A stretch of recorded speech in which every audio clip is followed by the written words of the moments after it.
David Hiller. Yay, Lucian Evans! Boom! How you doing? David, why don't you call me in the middle of nowhere and add video to it as well? Because I have an infinite amount of money on my data plan. Oh God! Oh God! Yeah, Lucy. let's turn video off. Oh, there we go. There you go. I'm in such a great mood, David. It would be a shame for you to ruin it for me this evening by me being cut off by Vodafone because That's I what owe I'm them here £1 for. million. How you doing? I'm amazing. So, yes, I don't know if you've caught up, David. I know you haven't been asked to call me for the last couple of days, but Jodie's been checking in on me. And yesterday, I basically lied in that I had a shit day, but I just lied and just said it was brilliant by focusing on the bits that were brilliant. Why was it so bad? It was just a shocker. Actually, most of the shockers happened after I spoke to Jodie, which is becoming a bit of a common theme. He does great downs. Now, let me get you two up to speed with where I am, because all you've got is a little dot, and it doesn't tell you what's going on the ground. Yeah, it's moving really slowly. God, it's so painful. Do you know what? This is like the MD. Do you know what? It moves at about the same speed as the MDS one, doesn't it? Except there's not a problem with the API feed on this one. That really is where I am. Hey, so I've got two blisters, as I'm sure I've moaned about, both on my little toes, and I've named them David and Jodie. Nice. Nice. The one on the right is smaller, but much more annoying. And the other one on the left is much bigger, but I much prefer it. And it just seemed appropriate. But oh my God, my world fell apart after I spoke to you guys yesterday. In what way? I had in every way. So I knew that loop had some nightmare sections on it. Yeah. Like where you just can't get through bits, and things got worse and worse and worse. I had 3 different situations where I was stood in a field. At one stage, I was stood in a field with a 9-foot hedgerow all the way around, less than 2.5 miles from the CP, with absolutely no idea how to get out of the field. How did you get in the field? Through a shitty farm that was like a distance back again. So I was nearly going to phone Lindley and just whine and say, "Can you walk out and come and bring me in? I don't know how to get back." I was so tired, I got a little bit confused around a house that has the right of way go through their garden. And as I was heading up to Boscobel House, I was like, "Oh look, there's a police car out." And I suspect that the owner of the house had called the police to say there was a man in outdoor gear and a 600 lumen head torch and trying to burgle their house, which was more likely to be just me wandering around their garden going, "This isn't the Monarch's way. I don't remember a swing being here." Did you chat to the police at all then? No, they didn't care. They didn't think it was suspicious that a guy who honestly looked like The Walking Dead was walking up a road at 1:30 in the morning. But yesterday killed me. After I spoke to Jodie, it was a nightmare. It took me something like 5 hours to travel 10 miles. God. I sent Jodie a video of what it's like. Difficult. Yeah, that's difficult. awful.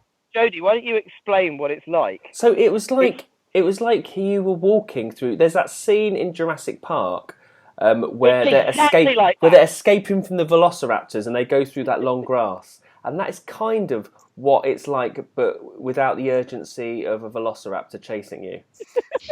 You know, a velociraptor would put an urgency to this race. So what do you think the others have done then? I don't know. Yeah, they're manned up. Also, they're spine racers, so anything could have happened. They might have used hoverboards. One of them might have registered offshore for tax reasons. You can never tell what they're going to do at any given moment. They're brilliant. They're some of the best mind games people I've ever been involved with. They don't even exist. That's the best thing about it. They're only in your imagination. But you've had company today for quite a long section, and yes! I've particularly enjoyed the video that he's left, which has highlighted what a lovely race this is. Do you know what's fascinating? I'd like to defend the Monarch's Way and say that those videos aren't indicative of the Monarch's Way in any way. Bruno kept saying, "Oh my God, this is such a shit trail," and I kept saying to him, "Mate, this is the easy section. I'm loving this. And he was moaning, going, "This is so terrible." I thought it was all right, that bit. It was quite easy to do, but he hid. He didn't tell me he was coming at all, and I was bimbling along on my own. I'd been going for about an hour and a half. No, maybe a bit longer actually. I got up at I went to bed at 2:20 and got up at 5:40. So what's that? 3 hours 20 sleep? Yeah. Yeah. Oh my God. We need to talk about poo again. Oh God, do we? I've learned so much. So Bruno was there. It was amazing. He just kept me company for you know what it's like. He just kept me company for a while. Did you unload on him? I mean, like in terms of moaning.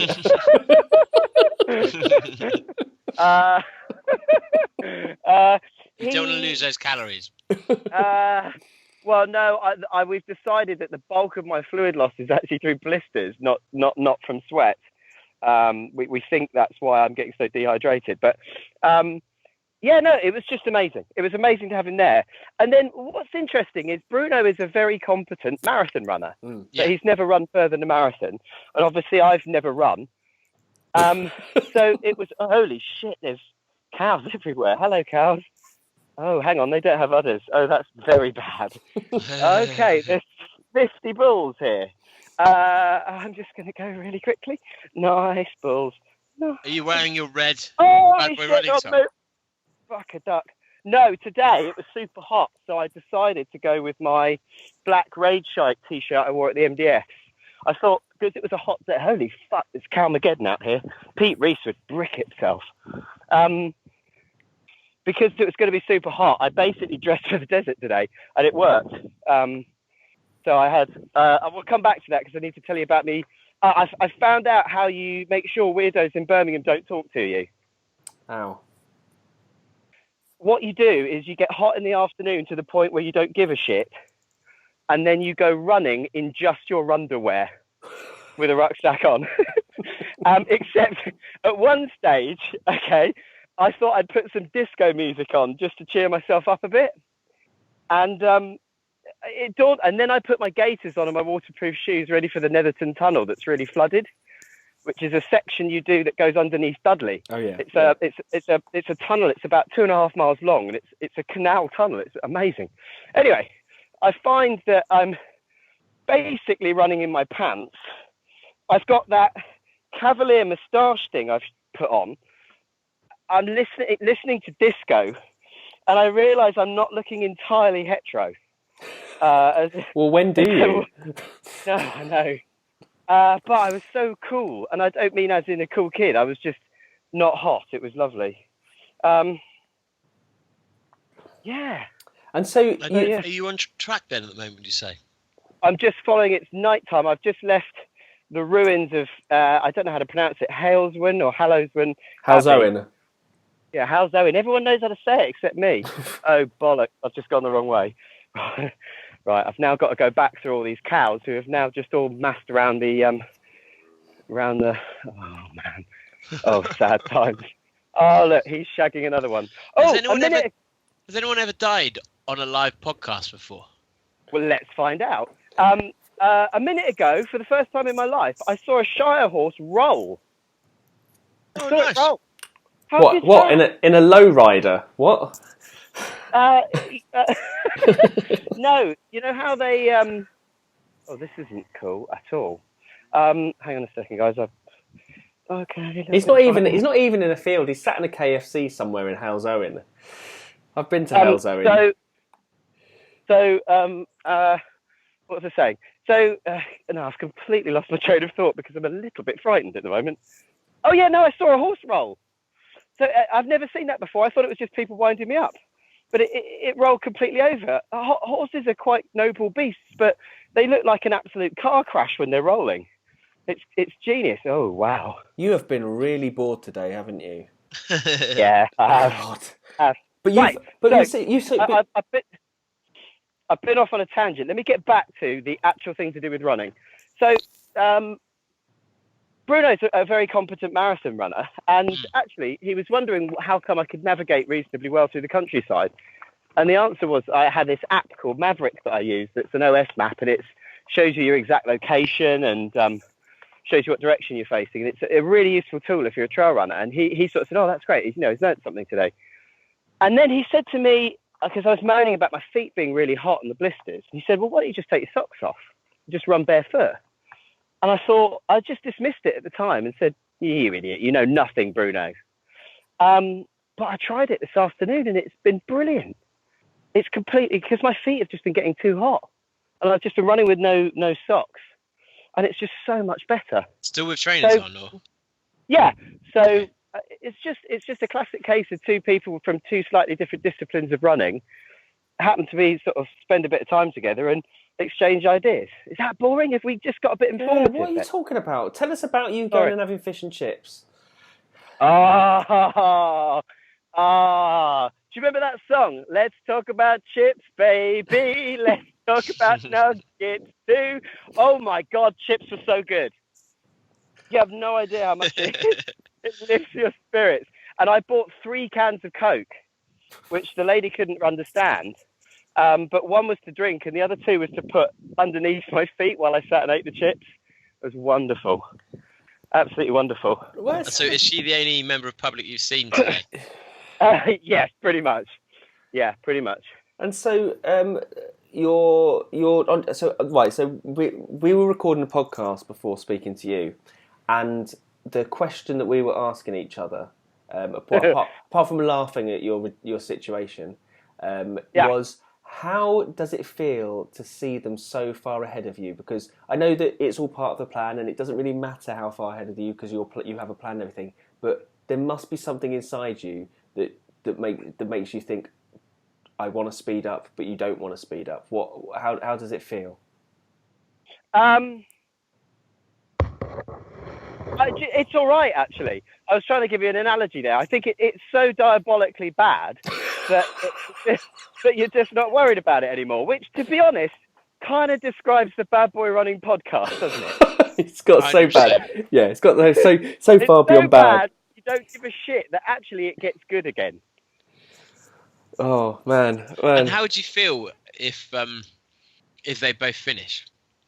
Well, if we do spin back to the only thing I said pre-race that was right, I always knew they'd be ahead. They're better runners than I am. No, absolutely. And one of the things I bored the shit out of everybody that runs that I told them was, I have to hold my nerve, and they will get 30, 40, and possibly 50 miles ahead of me. And there was, if I pick up my pace, all that will happen is what happened yesterday. I'll have a miserable time. I'll basically implode, and I'll blow up, and I'll leave the race. You know, I'm getting to a checkpoint tonight that some of the guys didn't get to last year. Yeah, absolutely. You know, I'll be at a checkpoint tomorrow evening that no one got to. So, you know, if I want to take a small victory, you know, the tubby little hobbit turned up and gave people a lesson in how to power walk and visit pubs and have a reasonably good time on the way. You know, because I'm on my own. Those two have got each other for company. They have got each other, haven't they? Crazy. I partly feel sorry for you, but partly I think that's hilarious. Yeah, it's funny. I think it's the motivation of having to run with you that keeps them so far ahead. I think that's exactly it. And in my mind, what I've decided is what they're likely to do if they both make it to the finish is cross the finishing line holding hands. Yeah, they have to. And jointly win. Which, when you think about it, is absolutely the best outcome for this race, because last year 3 people entered and all 3 people went home early. If those 2 can finish, which is incredible, especially at the time they're doing it, if they continue at the pace they're doing it, they're going to smash it out in 10 or 11 days, which is epic. If they cross the line together, they get joint first, so they're both winners. I get to come second, but I get the course record. No, I think the third. It's definitely third. I don't think you can... No. I've changed the rules, David, as of today. Okay. That when you get a joint first, the next person second. It's simple maths, David. It goes 1, 2, 3. It doesn't go 1, 3. That's a good point. It's a good point. You've got to leave it. You've got to leave him. That's what he's holding on to. Yeah. So everybody comes out of this race with something to hang their hat on. I went slowly mad for 2 weeks and realised the flaws in my personalities. and those two had a whale of a time kicking my arse at running. I don't. This is what day are we on now? 3. It feels like you've been there for a fucking week already. I feel like I've been out here forever. Are you totally regretting it yet? Oh, I regretted it about 20 minutes after I typed the words "I'm in" on the Facebook page. But being a stubborn bastard, why would that make me back down from there? Was anything different?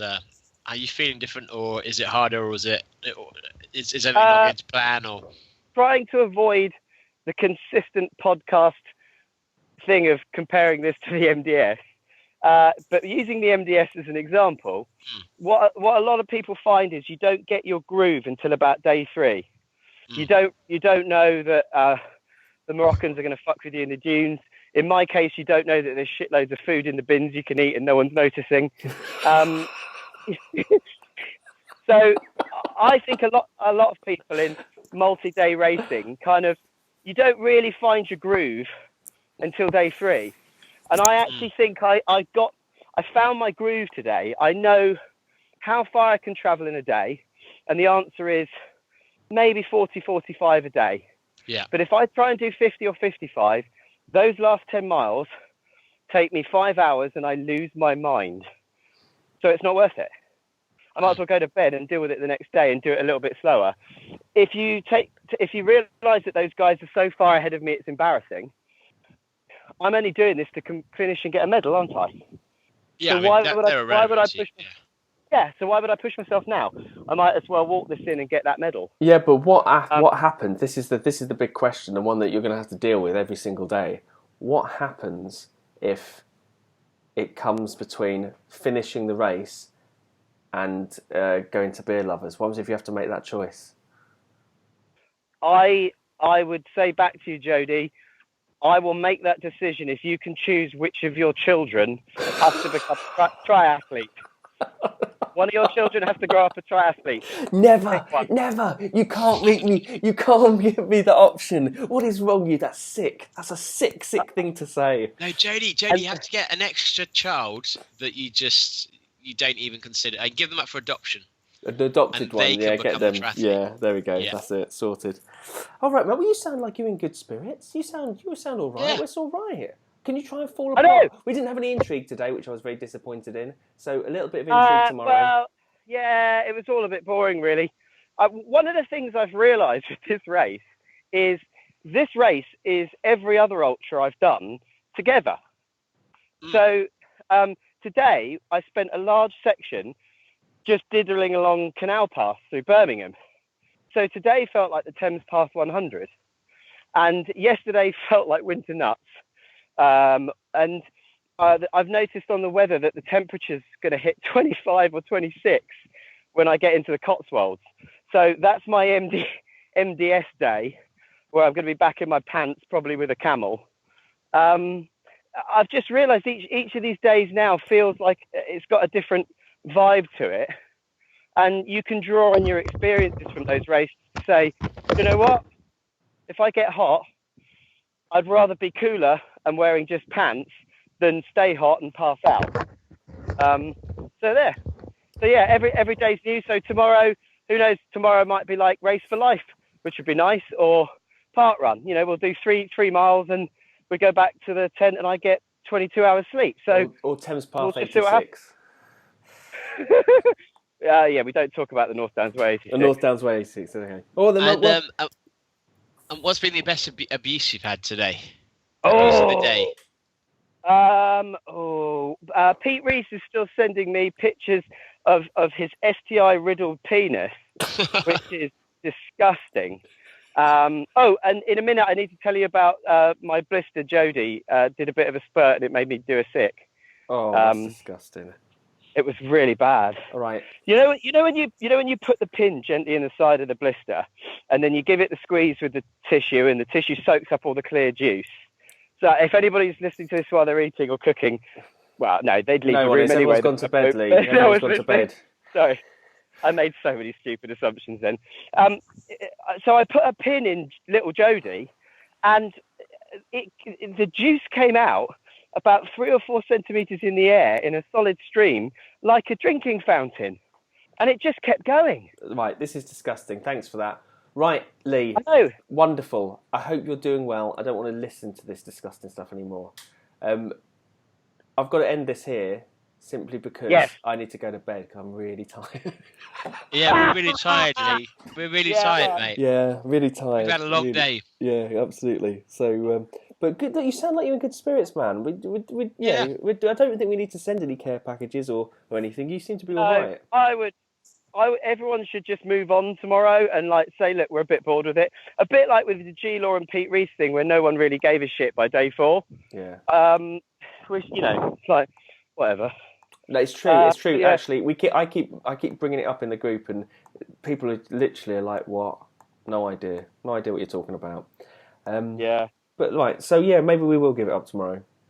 Anyway, have a good evening. Yes, I will, and maybe speak to you guys soon. Bye bye. Bye bye. Bye bye. Bye bye. Bye bye. Bye bye.